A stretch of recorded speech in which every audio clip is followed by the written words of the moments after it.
Yes, nongeye kuguha ikaze wo kuri CC Free TV. Kanda subscribe niba utarayikanda kugira ngo uzajye ubona andi makuru ibyegeranyo by'ubwenge utasanga handi usibye hano kuri CC Free TV. Wowe cyo tugusaba no gukanda subscribe ndetse ugakanda nako kazogera kari ku ruhande notification ubundi tukazajya tubana 5 kuri 5. Kuri uyu munsi rero tugiye kukwereka indaya 10 zikorera amafaranga menshi kurusha izindi hano ku isi ya rurema. Uburaya ni umwuga winjiza amafaranga atari make hano ku isi ya rurema, ndetse bimwe mu bihugu bikaba byaremeje uyu mwuga nk'izindi business zose, ndetse zikaba zinasoresha abawukora bagatanga umusoro kuri leta. Uburaya kandi ni bimwe mu bikururira ba mukerarugendo ibi bihugu byemeje ko indaya zemewe, hakaba hari abava hirya no hino baje gutembera no kugura izo ndaya. Zimwe muri izi ndaya tugiye kukugezaho ziryamana n'ibyamamare, abakire n'abandi bantu bakomeye ku isi, kuko aribo babasha kwishyura igiciro cyo kugira ngo uryamane nazo. Twihuse rero reka turebe indaya dusanga ku mwanya wa 10 mu ndaya 10 zikorera amafaranga menshi hano ku isi ya rurema.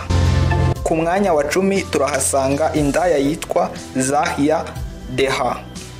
Uyu ni umukobwa ukiri muto cyane nk'uko mubibona ku mafoto, ni umukobwa mwiza cyane, ariko uyu nguyu akaba yigurisha. Uyu nguyu rero bivugwa ko kugira ngo muryamane wishyura agera ku madolari 800, ubwo tuyashyize mu manyarwanda n'ubundi nagera mu bihumbi 800 by'amanyarwanda mu ijoro rimwe. Uyu rero Zahia niwe dusanga ku mwanya wa 10 mu ndaya 10 zikorera amafaranga menshi hano ku isi ya rurema. Twihuse rero reka turebe indaya dusanga ku mwanya wa 9. Ku mwanya wa 9 turahasanga indaya yitwa Loredana Jolie. Loredana Jolie uyu nguyu bivugwa ko mu ijoro rimwe kugira ngo muryamane umuhagera kuri 1,300,000 by'amanyarwanda. Uyu kandi bushobora gucya akore yagera muri 9,800,000 mu bantu bose baryamanye. Twihuse rero reka turebe indaya dusanga ku mwanya wa 8. Ku mwanya wa 8 turahasanga indaya yitwa Natalie Misrenan. Iyi ni indaya ikorera mu mujyi wa New York, aho ni muri Leta Zunze Ubumwe za Amerika. Iyi rero ikaba yaraje kubishyirwa ku rutonde n'ikinyamakuru cya New York Magazine mu ndaya 10 zikize cyane hano ku isi. Iyi ngiyi kugira ngo muryamane uyishyura 1,300,000 ku isaha.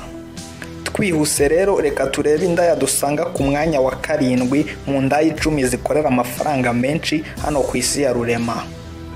Indaya dusanga ku mwanya wa 7 ni indaya yitwa Just Cassandra. Iyi ngiyi ni indaya yiyubashye cyane ku buryo yo iryamana n'umugabo yishimiye, ndetse ikabanza no kukubwira igiciro.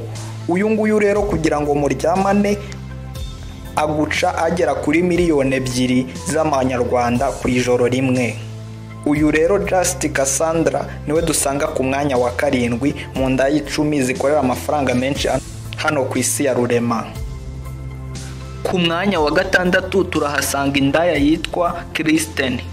Uyu nguyu kugira ngo muryamane ijoro rimwe umwishyura agera kuri 2,200,000 y'amafaranga y'u Rwanda.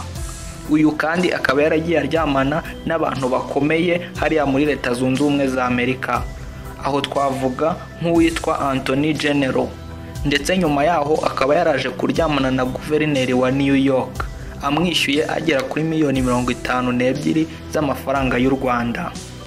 Uyu rero Kristen akaba ariwe dusanga ku mwanya wa 6 mu ndaya 10 zikorera amafaranga menshi kurusha izindi hano ku isi ya rurema. Twihuse rero ku mwanya wa 5, ku mwanya wa 5 turahasanga indaya yitwa Maya Blue. Uyu nguyu usibye kuba nawe ubwo ari indaya afite na website icuruza indaya. Uyu nguyu rero Maya kugira ngo umuhagurutse muryamane ugomba kuba ufite agera muri 3,000,000 z'amanyarwanda kugira ngo murarane ijoro rimwe. Twihuse rero ku mwanya wa 4, ku mwanya wa 4 turahasanga indaya yitwa Avaxian. Uyu nguyu akaba ari umukobwa muto cyane wagiye muri uyu mwuga agira ngo abone amafaranga yo kubagisha papa we wari umerewe nabi ari mu bitaro. uyu nguyu rero kuri ubu ngubu kugira ngo muryamane akaba aguca agera muri miliyoni 4,200,000 y'amafaranga y'u Rwanda. Uyu rero Avaxian niwe dusanga ku mwanya wa 4 mu nda 10 zikorera amafaranga menshi hano ku isi ya rurema. Twihuse rero ku mwanya wa gatatu turahasanga indaya yitwa Lauren.